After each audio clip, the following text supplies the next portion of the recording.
Hi, everybody. How are you doing? Thanks for being here. I'm Dr. Gail, and this is Ashishishe. Did I pronounce that right? Correct. Ashishishe is here with me today, and we'll be talking to him about his extraterrestrial experiences and about how he works with the volcanoes and earthquakes and dealing with the spaceships. He has so many stories. We're going to try to limit it just to a few, but he has had years and years and years of experiences with all this. But Ashishishe, let's go into your background first, just your basic things that you've done in your past before all this or during all this, your professional jobs. All right. Well, professionally, I'm a corporate controller, tax accountant, retired military officer. Meditation-wise, about when I was 35 or so, Now, this is on the before the meditation stuff. This is not the physical world. This is the real 3D world. Okay. Well, I'm a retired corporate controller. Actually, I'm a forensic accountant. I feel I was a Native American Crow Scout in my previous lifetime. I feel like I'm still scouting because I can look at numbers and predict what the business is going to close. Yeah, your 3D world. What did you do in your 3D world? Yeah. Well, I'm a number cruncher. Okay. I've managed a small fleet of long haul trucks. I've managed a manufacturing facility, and then I had 26 years in the military as a reserve officer. Okay. And so I've been to Germany 4 times and other places. And so right now I'm retired, and I build tiny houses for homeless people. I do military funerals. I've done over 300 military funerals, and volunteer firefighter, search and rescue. And sometimes Spirit has helped me find people. They've told me where to look. So, yes, it's pretty impressive. I'm going to say hello to some people that are coming and joining us. So you just take a minute there for a break, but you have an impressive background in both worlds. Hey, Tina. Hey, Barbara. Thanks for being here today. Hey, Suzanne. Thanks for being here. And hey, Lisa Davies. Thanks for joining us. Hey, Hypnicity. Hey, Carl. Hey, Ann. Hey, Ann. There's Ann Carter. She's here. And Teresa, thank you. Everybody, please remember to like and subscribe. I appreciate that, Teresa, reminding everybody to do that. Let's see who else. Hey, Rossi. Hey, Patricia Hernandez. Thanks for being here. Hey, Light Walker. Everybody, thanks for being here today. We have a lot of things to go into. We're going to try to break it down just a few things of experiences because Ashishishe's had so many experiences. It's amazing, but we're going to try to stick to starting off with the extraterrestrials and how he got to being on a spaceship. So Ashishishe, just talk about how you started. Well, the thing that we did find in common was that we both started with meditation before we. Patricia, are we taking questions? We are taking questions at the very end, Patricia. And if you could have the questions related to the subject matter about the volcanoes and earthquakes and things, I would appreciate that. And yes, Teresa, put the questions all in caps. I appreciate that. Thanks, Teresa, and thanks, Patricia. But both of us started off with meditation with routine of meditation, and mine was pretty quick, and yours was a little bit slower. So Ashishishe, tell us about how that came or transpired for you. Well, my very first meditational experience, I was in a shamanic drum circle, and I ended up being in a buffalo stampede. I was at eye level between 2 massive buffalo. The dust was choking me. The froth from their mouths was blowing in my face. And that was, it lasted for a while, and then the session was over, and I felt very euphoric afterwards. So I did a regular shamanic drumming group. That evolved into doing Native American sweat lodges, which is a type of meditation if you do it the way I do it. And a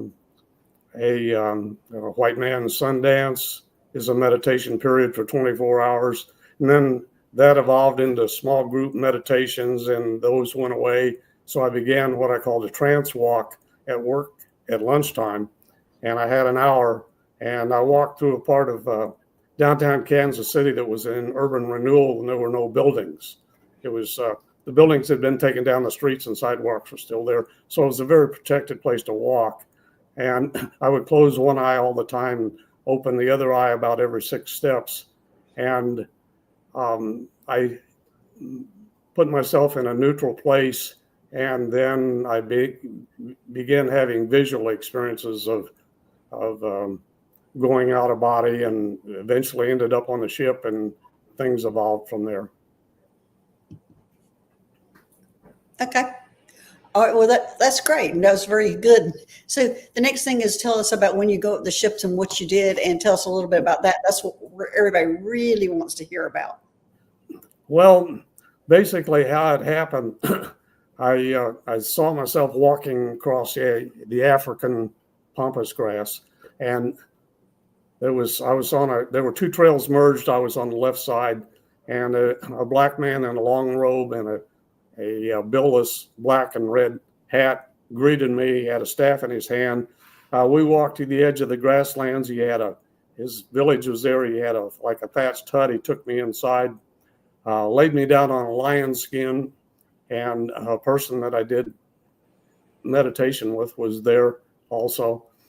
And basically, I protect myself before I do this, and I go through it with no fear. So he stuck an 1.5 inch long locust thorn down behind my ear, and I levitated, floated off the lion skin mat, and ended up in the basement of the Great Pyramid, going up through the passageways, flying out the Orion window, and up into space like Superman with one hand above his head, like this, and stuck my landing on the deck of a large ship that's circling the Earth that I can see, but you can't. Okay, let me ask you a few questions about that. So this is during an actual walk that yes. turned into a meditative shamanic journey type thing. That yes. Were you still walking when all this was happening? Yes, I walked the entire time. Okay.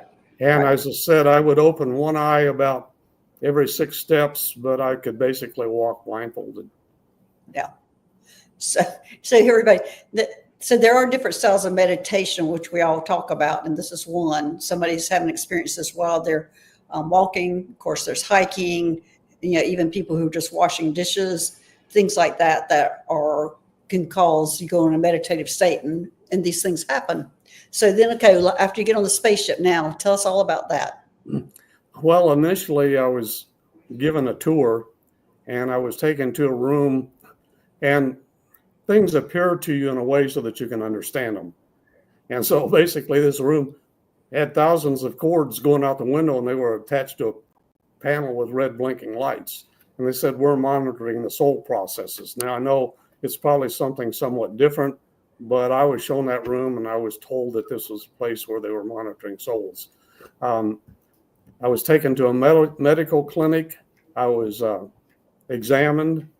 I was unrolled I was about half an inch thick, and they pulled all these black beads out of me and dropped them in a metal dish. And you were unrolled? Is that what you just said? Yes, it was. And again, these are things that physically aren't possible. Right. And I never lost my shape while I was being unrolled. That's what I saw. Yeah. And they took all these things out, and they got a whole dish full of them. Then they rolled me back up again and blessed me, and I went on my way. Now, did you see the beings that were doing this to you? What's that? Did you see the beings, so the extraterrestrials or aliens that were doing this? I haven't had a clear view of them. It's fuzzy. The people that greet me are the tall, blue-eyed blondes and slender blondes in bodysuits, and male and female. And there's quite a group that greeted me initially, and now I just come and go without a greeting. This is what Lisa's asking you. She says, what were you thinking about during all this? Basically, I'm experiencing. It's a good question. I'm not judging. I'm not judging. You can't, in this kind of thing, you've got to drop judgment out of your vocabulary. Well, I agree because it's saying that here, Lisa, whenever I'm experiencing, you're just in awe of what's happening to you. There are no thoughts or anything to ask questions. It's like, is this really happening? What is that? So Well, you really don't have. No, I seem to know and understand. And to take Right. it a step further, I went into a lab and the guy's working with a petri dish. And Karen, can you get that? Anyway, the guy's working with a petri dish, and Earth is in the petri dish. Oh, and wow. He said, well, that experiment went wrong, and he dumped the petri dish into the trash can. the humans on Earth, let's discard it. Patricia's asking if was it the Palladians that were with you, and you just don't remember. I've never, I've got the feeling I come from the Pallades, but I've been given no identity of the craft origin or who's manning it. Well, let's just check on that because Patricia's very gifted. Where is it? The Palladians? Yeah, it was the Palladians. You can, yeah, it's Palladians that you were involved with. Well, I feel that I went before another room where I've seen this in more than one meditational experience where I sit down before a council of 12, and they communicate with me telepathically. Now, could you see them? Vaguely, I can see shapes and know there's 12 of them. Okay. But I couldn't. It's not as clear as your face. But I'm told this is a council of elders. You're being given kind of a evaluation, update, review, whatever. And I could feel them telepathically downloading things into me. I had no clue what they were. But I go there regularly. I have a room on the ship that I can go to and relax. And again, this is not conceivable, but it's got a hot tub that has crystals along the wall, and it's ambient light and warm and so on. The sleeping things I have are hammocks, and I go there and rest for a little bit, and then I go on and do something else. What else is in this room besides crystal hot tub and a hammock? Yeah. And then I was eventually taken. I don't exactly remember what came first on this, but I saw an earthquake at work 2 days before it happened, the one in California. And what I saw was the front page headline showing bridges collapsed and so on. And I thought, well, that's great, but it didn't tell me where it was. And so I had access to an asleep channel. I was also working with a woman in Sweden, and she had me checked out, so to speak. And she was told I was one of 10 people that had permission to mess with Mother Nature. My asleep channel, when I asked him, what do I do with this information? I was told the same thing. I had permission to mess with Mother Nature. I could work with the tectonic plates and the volcanoes to lessen their impact, because people did not need to experience the potential damage they could do at this point in time. I'm laughing at it because of some of the comments. One thing I want to bring up here is Patricia saying, probably you're with the Galactic Federation. I felt like more Patricia, he was with a council of Palladians on that specific ship, because that's what I felt. I'm not sure. And I know you don't remember who was in that room. Because they all kind of looked the same to you, didn't they? Yeah. Yeah, I think it was a council. But there is something funny here. Let me see if I can get up to that again. Oh, Amanda. She would like to make a reservation, please, for your crystal hot tub. Well, I'll tell you when I'm going up, and you're welcome to join me. So. So go ahead talking about, I'm sorry to interrupt you, but I thought that was funny. So you can go ahead and tell me the rest about the. So basically, I ended up with that information. Then I was taken to my place where I work, and I have a chair, like a captain seat. I have a device that's like a glove device that I initially would slide my hand into, and that worked. Laser devices or something. A glove in your hand? Was it on the console or was it a free Yeah, I was glove? on the console. Yeah, it was kind of, you put your hand down inside of it, Oh, but it was tailored to your hand. And so I would be neutral and I would be given visions of places to work on. And basically, the lasers grind the edges of the plates down so that they can drop slowly and not have a dramatic drop. okay, now these are the earthquakes, and just slow down so people understand what you're talking about. Yeah.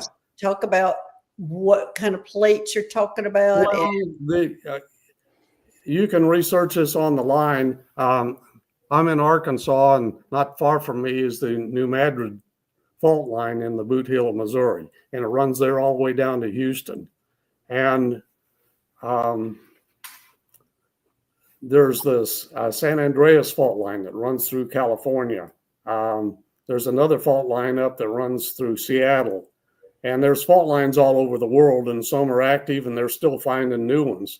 And what's happening is the Earth spins, the plates, we're not just a solid ball. There are a series of rock plates, and the spinning causes the plates to move, and one moves under the other, which causes an uplift, or they pull apart and causes a crack. And right now in Africa, there's a crack that's opened up where Africa is going to be split in two. Now, you had told me originally that you only work on the U.S., correct? Yes, I primarily work with the U.S., although I have worked with other places. But Africa, you said eventually it's going to split in two.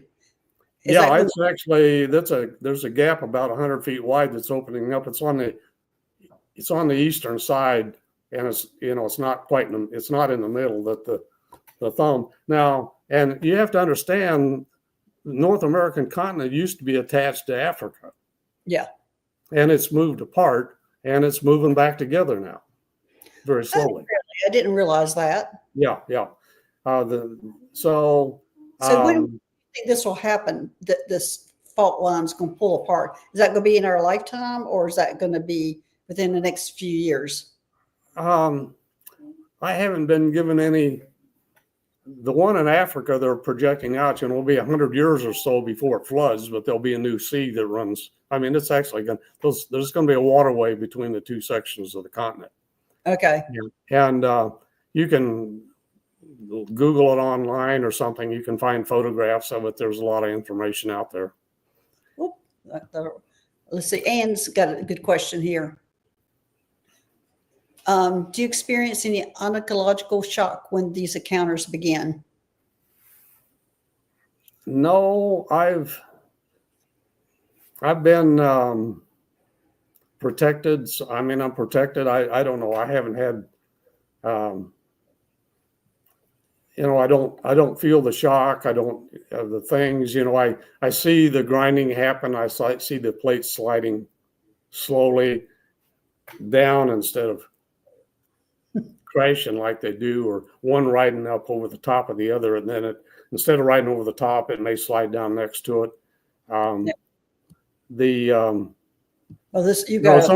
Sometimes I can sense the dust and smell the burning rock and this kind of thing when I'm doing this. It's just and now there is so much going on. I have a giant I just basically put a giant process into place to work on these. There's another fault line that runs from El Paso, Texas, all the way up through Texas and across Oklahoma, up just south of where I live, and connects with the New Madrid. There's an app, if you're interested in this, in my radar. There's an app where it shows you all the earthquakes in the last 24 hours by intensity. And Teresa, there's more earthquakes going on all the time. I mean, until I got into this, I had no idea there was so much shaking going on. But there is actually, if you want to enlighten yourself, get my radar, turn on the earthquake app, and you'll be amazed. So there's an app for earthquakes, and it's in what again? Well, it's a weather deal called My Radar. My Radar, yeah. And if you go down into the settings, it'll show you where forest fires are burning. It'll show you where earthquakes have been and their intensity. And they have 3 levels. There's green, which is up to 2.5. Okay, so yellow, which is... I'm putting this in the chat. So My Radar is an app, correct? It's an app on the phone, yeah. Okay. And there are other earthquake apps that just show you where they are just by name and their intensity. But this one actually shows you where they are on the map. Okay. And so you can see the ring of fire, and it's if you'll be amazed when you see this, what's going on. Well, Teresa's saying, sir, you are speaking my language. I have a BS in environmental science, the minor soils, and geology. Well, I live in a place where I go through about a 500-foot canyon to go to town. It's 3.5 miles up and down, 13% grade. And what people don't realize when you're driving by these rock faces, you're looking at the history of the earth. Right. So, okay. So now let's get into, so you're on the spaceship and you're finding out about these plates, and we haven't even gotten into the volcanoes yet. So what else was going on the spaceship before you started into this? Well, the walk started with a spaceship or with working on the plates and that. But then a little bit, I get this stuff started, and then I hop in another putt-putt spaceship and run around the universe or the galaxy, or I end up diving down under the earth, under the ocean, and getting into all kinds of Atlantis and other places. It's kind of a launching point to a whole lot of other experiences. Yeah. Well, there's Ashishishe. This is Ankar saying Ashishishe. I meant, were you personally shocked when these encounters began? Not, I should be scared to death doing what I'm doing. I have no fear. I came up with a protection device early on in this when I started the meditation. Yeah, people are interested in that. So definitely tell us what your protection. Well, it kind of goes back to chakra work and that, but basically I put 4 colors of light. I'm standing there and I put 4 colors of light with me. The first one is gold light, comes up around my feet over my head. And then silver mist comes down over that. And then an amethyst comes over that. And then white light goes around that. And, I invoke this for any time the hair starts to stand up on my neck. If I'm on a 3-lane highway, I'm in a car between two, I got a semi on either side of me, and the hair starts to stand up on my neck. I invoke the light, hit the accelerator, and get out between the semis. But I use this for whenever something gets my attention that I need protection. And so you don't do automatic protection like me. Every morning I protect myself. I put some protection up. And then when I get in the car, I say, accident and ticket free journey. Okay. Yes. Okay. And there's a way you say that so you don't draw it in on yourself. But I've been swallowed by a snake twice in meditation, and no fear. I experience it, and I get the healing or whatever I'm supposed to get from that. And well, for me, whenever the snake's involved, it usually means some kind of transformation. Yes. So is that what's going on when you get swallowed by the snake? You're being spit out because you've been the first time was in a sweat lodge, and wolf and eagle came in and said, "We'll get you out. We'll rip the snake up." And it's a large lodge, and I actually laid down. There weren't too many people in it, and I actually laid down. I'm wiggling on the ground like with my hand over my head, like I'm in the belly of a snake, and I could feel the acid giving me a whole new layer of skin and just total healing. And then the snake said, "I'm done now," and spit me up, and there I was, sat up, and I'd had the healing transformation.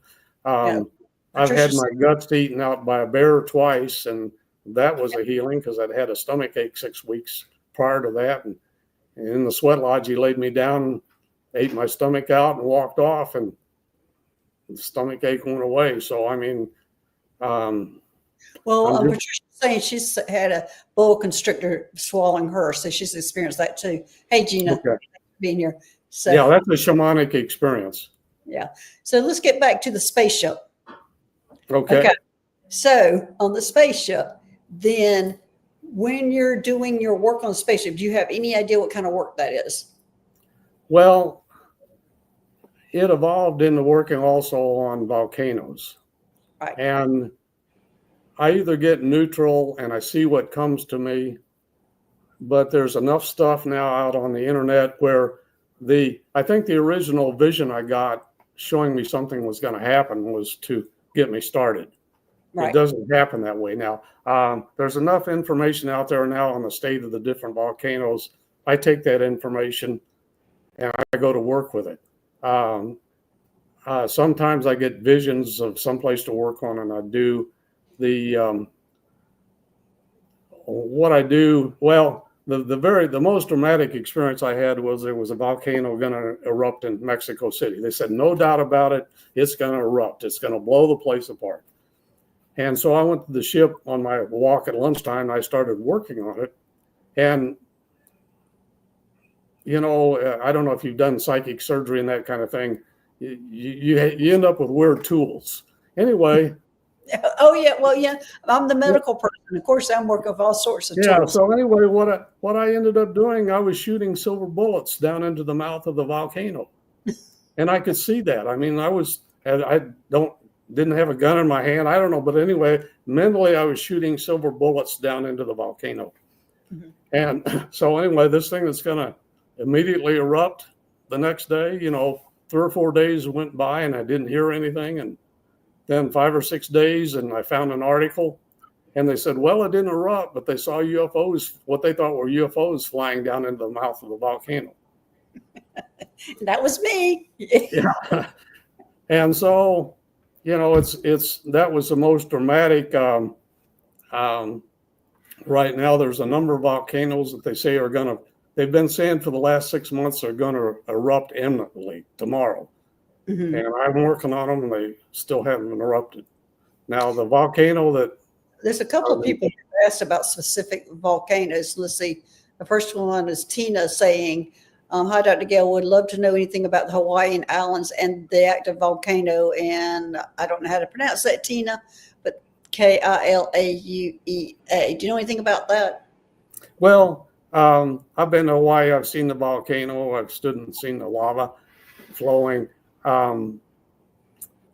It's sitting on the top of that's a deep volcano. Hawaii is a big volcano coming up from the ocean floor. And so it's kind of sliding a little bit. And so it's not as powerful as what it had been. So the example I want to give is recently the volcano was going to erupt in Iceland. It was going to blow up and be a bad thing. And I worked on it every day. It did erupt, but it flowed. It didn't blow. Right. Now, Tina is thinking about, I think, moving to Hawaii, and she says it's a hot spot. So that's the reason why she's asking about it. Yeah, it's a hot spot, and the earth vents through the volcanoes. I mean, this stuff is coming up, and it's got to come up someplace. And so it's not a violent eruption, but it's like the relief valve on a pressure cooker. You know, there's going to be lava flowing. The volcano that's erupting now is a big crater, and it's down in the bottom. It's not coming over the top. And there are lava tubes that it flows out through the sides in places. But would you think about moving there if you were her? Um, well, the volcanoes on the island of Hawaii, and there's several other islands that are probably better. I mean, Hawaii is it's an active deal. There's lava all over the place, Right. and you don't know where it's going to flow or when it's going to flow. So, I mean, you're rolling the dice. I mean, it's a beautiful island. I stayed there for a week, and we toured and that kind of thing. But the lava flowed, wiped out the town on the north side. I mean, it didn't blow; it just flowed. Yeah. And I'm working on Yellowstone regularly. I'm working on the underwater volcano off the coast of Oregon. I'm Okay. working on Mount Spur in Alaska. There's another volcano north of Anchorage. I can't say the name, but I know what it is, and I'm working on it. I'm working on Mount Rainier is having earthquake swarms, and some of the roads have actually been destroyed by the shifting plates. And we're working on Mount Baker and Mount St. Helens, and I'm Well, working. Ralph wants to know, can you elaborate on the lava lake moving under New England? Yeah, it's causing. They've had in the last 2 weeks. They've had some over 3.5, I think, earthquakes there, and that lava flow is causing that. They don't know that it's going to blow, but it was a bulge created by the formation of the North American continent. And I mean, that's just what I read. I don't understand the mechanics of it, but it's just come into the news in the last 2 to 3 weeks. But that's what's causing it. They've had two 3 point something or other earthquakes there in New Jersey.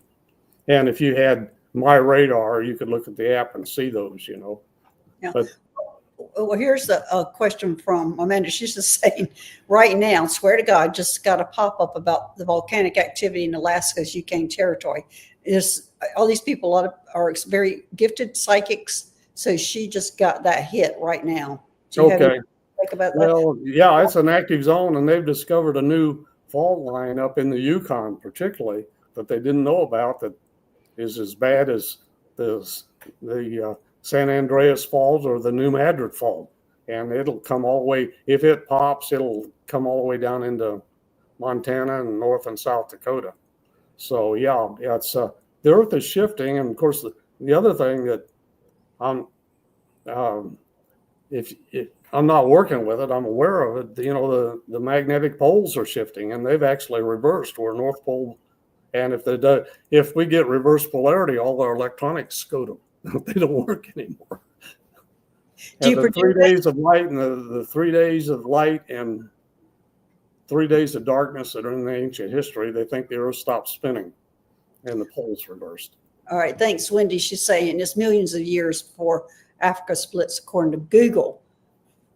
So, yeah, but I mean, they've got a ditch they can't walk across right now. Yeah, so it is happening. So, all right, let's see. Hypnisty, I think, had a question. Should I be concerned about Mount Rainier eruption? I live 95 miles from it.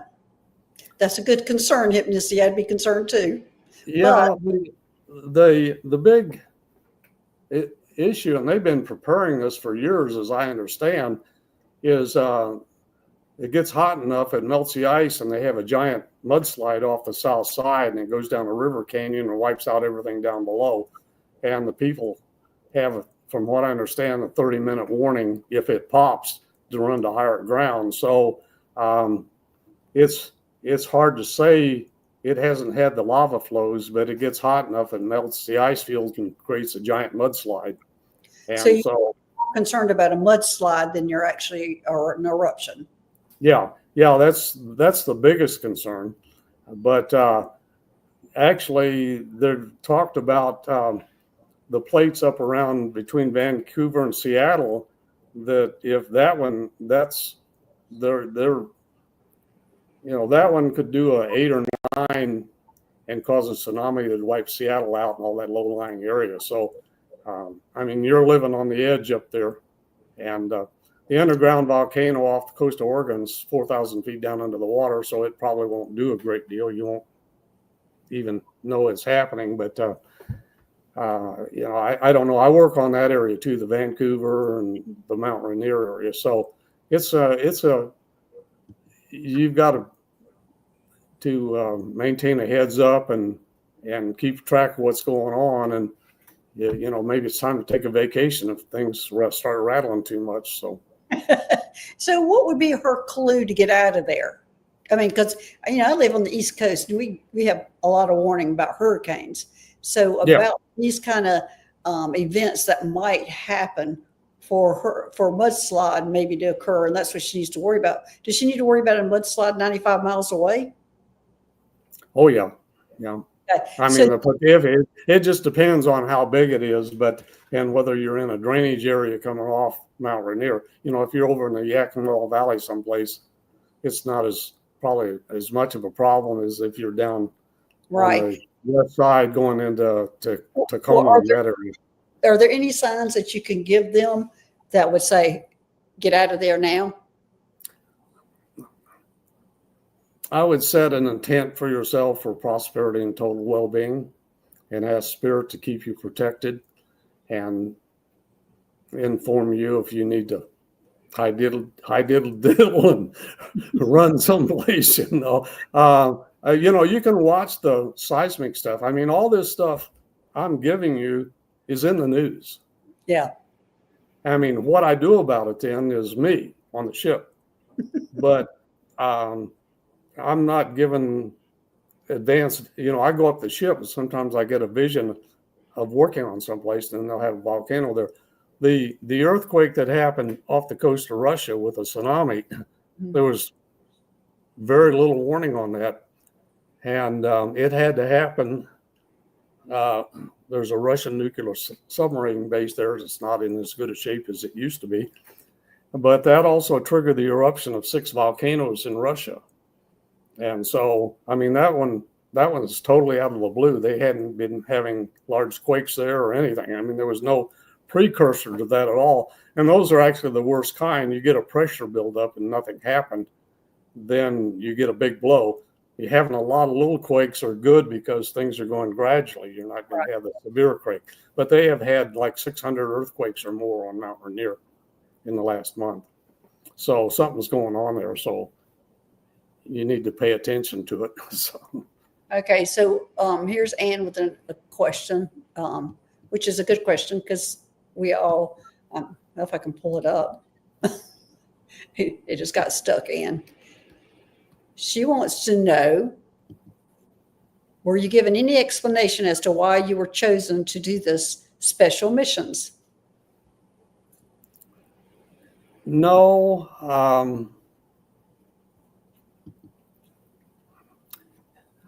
Some people I've met plan their lives out they have a career path, the jobs they want to get to where they want to be. I've obtained an education. I have military experience. I've let Spirit guide me on where I'm going and what I'm going to do. And I just ask for a blessing of prosperity and total well-being. Patricia's got the answer here. She said it was a blueprint of your purpose when you came here. You were already had that in. I believe in reincarnation. I've lived 187 times. And as I understand it, we reincarnate in a group of 144,000 or something. And the group moves at the pace of the slowest person.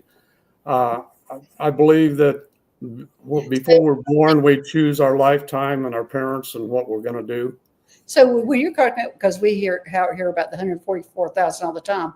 So do you think you're a part of that 144,000? Yeah, I'm in a group, and the people you meet, that you get along with, you're intended to meet.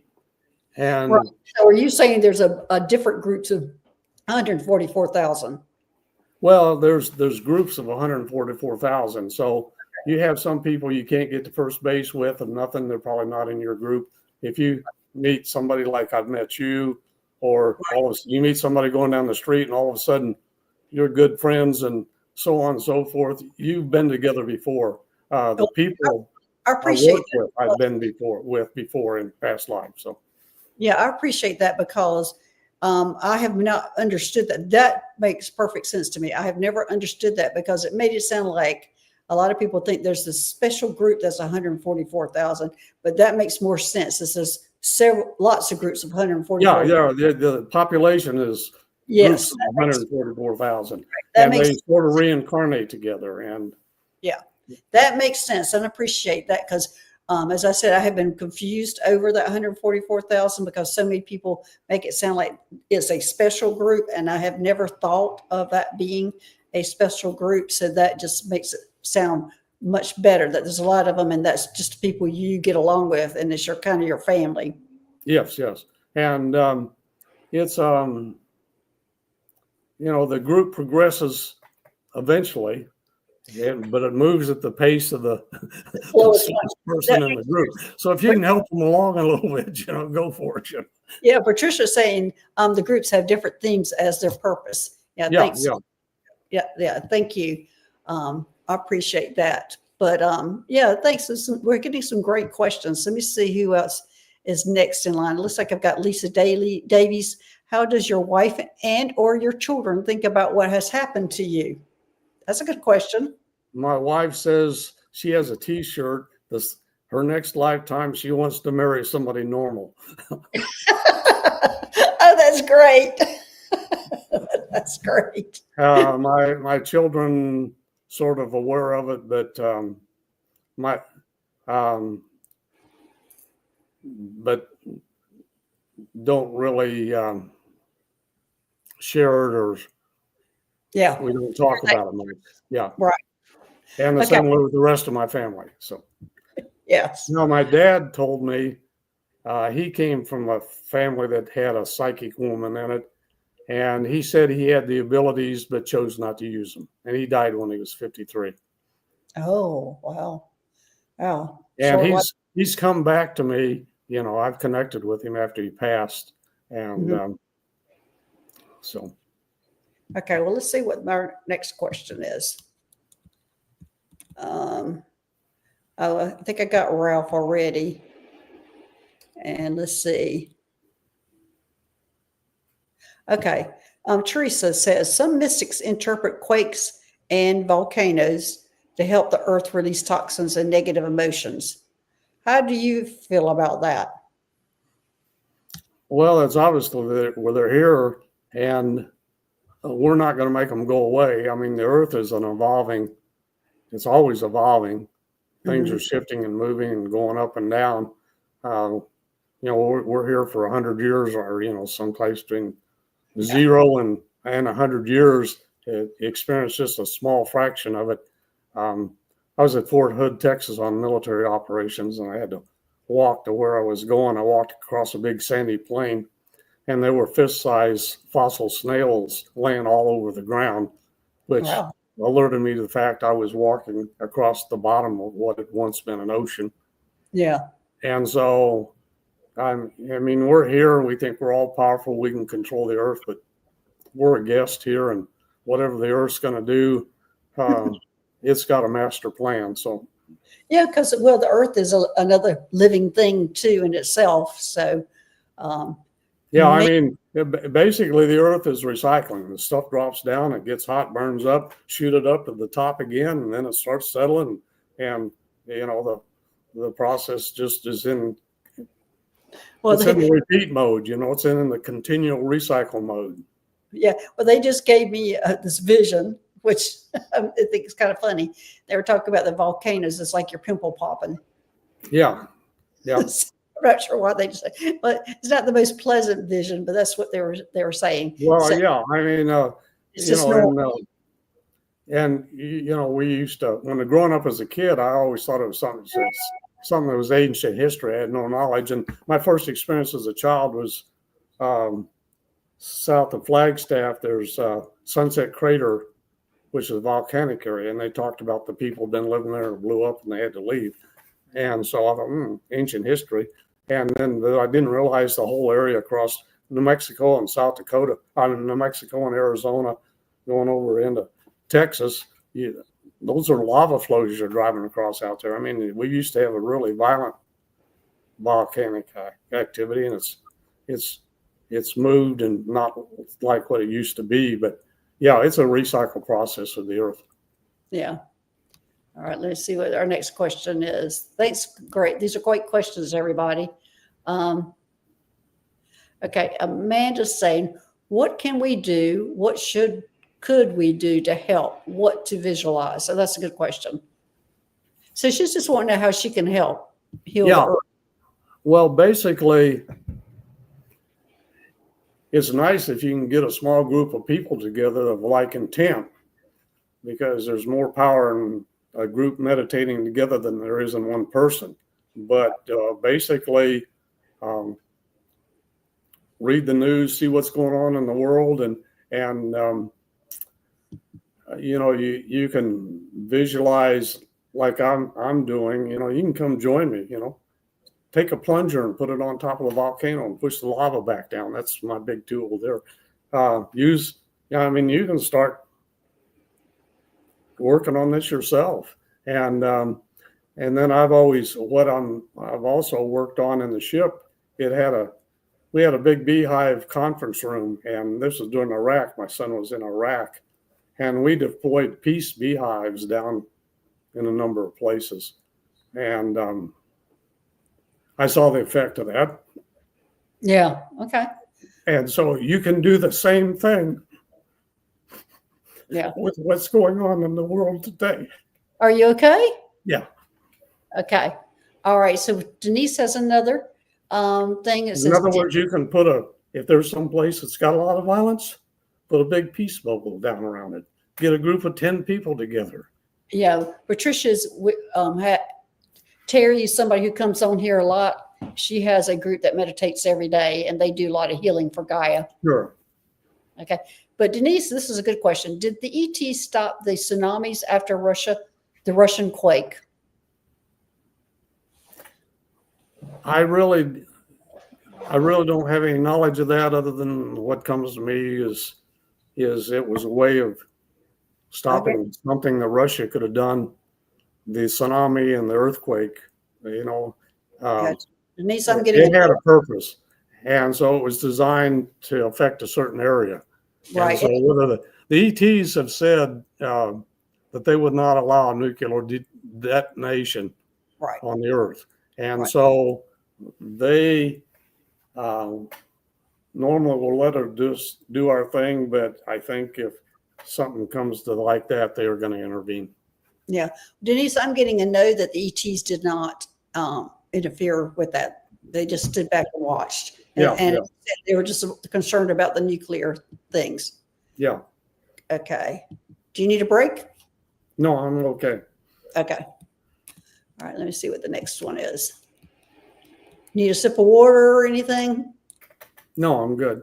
So I get some of these things have a high emotional level for me. So I work through it.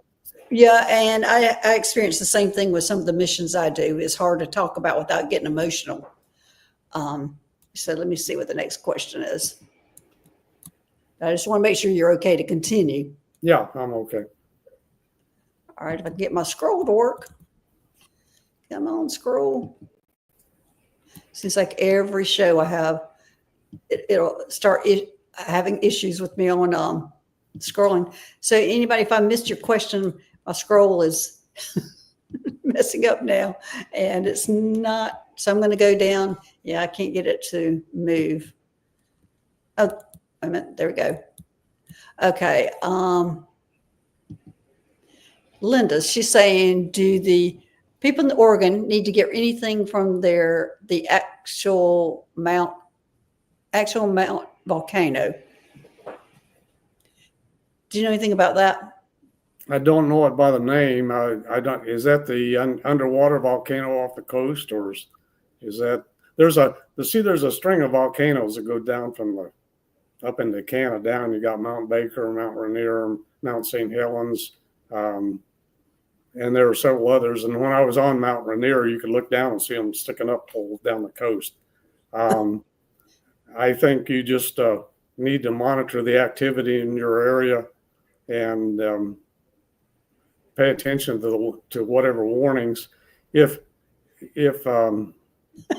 What'd she say? Normally when something out of the blue happens, there hasn't been any activity for a while, and then although some of them have a precursor of the swarms, as they call, so, but they don't know.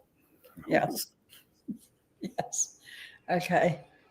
All right. Yes. Thank you, Teresa. Please like and subscribe to the channel. This Hypnotist is asking, is that the actual Seamont? I don't know any of this stuff. This is foreign to me.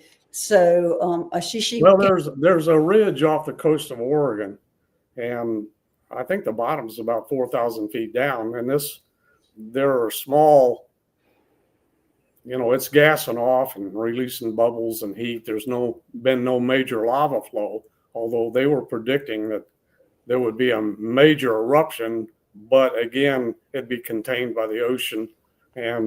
But what you don't know on this thing, like this thing that happened in Russia, it set off 6 volcanoes erupting. So just be aware there's more underneath our feet than most of us are conscious of. And so you got to stay alert and listen to what's going on.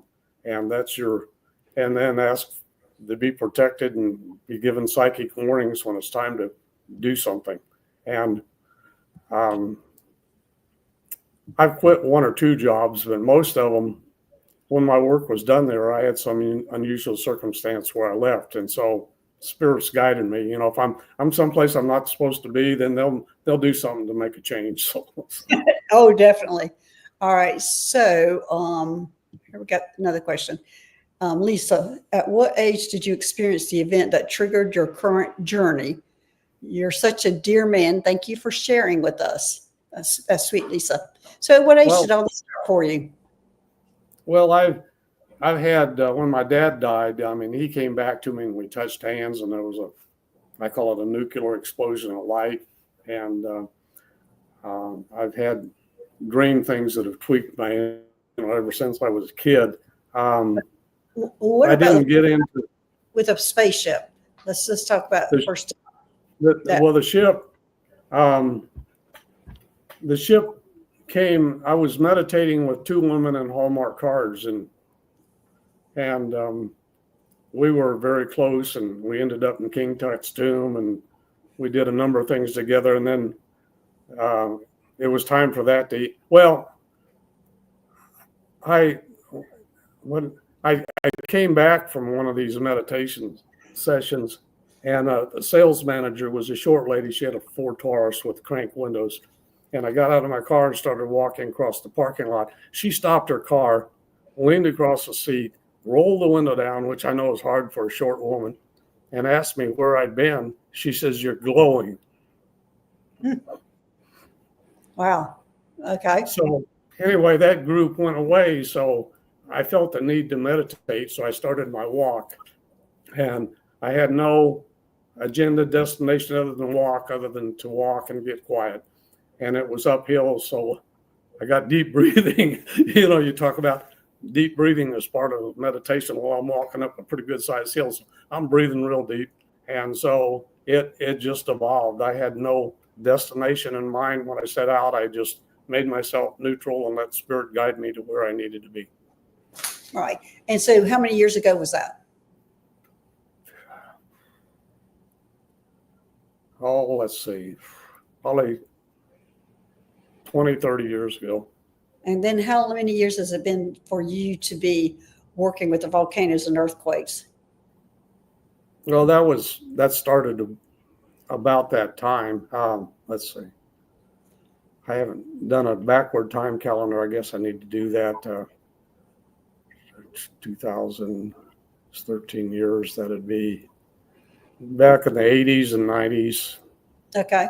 Yeah. All right. Well, here's a good question. And this is Patricia. She says, does Ashishishe have any social media accounts and a way to contact? You're very new to coming out in public about this. So I'm assuming you haven't established any kind of social media where people can contact you yet. Well, I won't tell you what I did in the military, and I won't tell you what kind of clearances I have, but Facebook and social media aren't in my vocabulary. Well, that's the answer, Patricia. And, if they'd want to work an intermediary through you or something, if I've got an email address, if people want to email me, I guess that's okay. Yeah, okay, you can contact me. I would say that would be the best way to contact me, and I can get in contact with you. That's And, fine. Yeah. So I can If you want to assume that role, yeah. But so no, I don't have a Facebook page, and I don't TikTok, and I don't X, and I don't anyway. Okay. Well, Linda's saying, thank you, Dr. Gail and Ashishishe, for the enlightening information on conversation, and it helps to understand more about the nature of Earth and the universe. So thank you for that comment. So yeah, I appreciate that. Well, I thank you for coming on here and sharing the information. I appreciate it, Ashishishe. The Galactic Geoengineer is the title that we have come up with, or I came up with, actually. Yeah, she came up with that. Some people will say, I could call myself a shaman, but I don't call myself anything. So I'm who I am. So yes. Well, that would be more specifically dealing with the earthquakes and volcanoes. So yes, anyway. yes. Yeah, thanks, Hypnicity. It was a great show. Appreciate you being here. Everybody, thanks for joining us. Moderators, thank you for making this a safe place to be here. And my next show will be Wednesday, and we will see y'all later. Any last words, Ashishishe, for everybody? No, thank you for listening with interest and the good questions. You set your destiny. You just call in prosperity and total well-being for yourself, and when the doors open, walk through them. Yeah. All right. Thanks, everybody, and we will see y'all later. All right. Bye-bye. Bye-bye.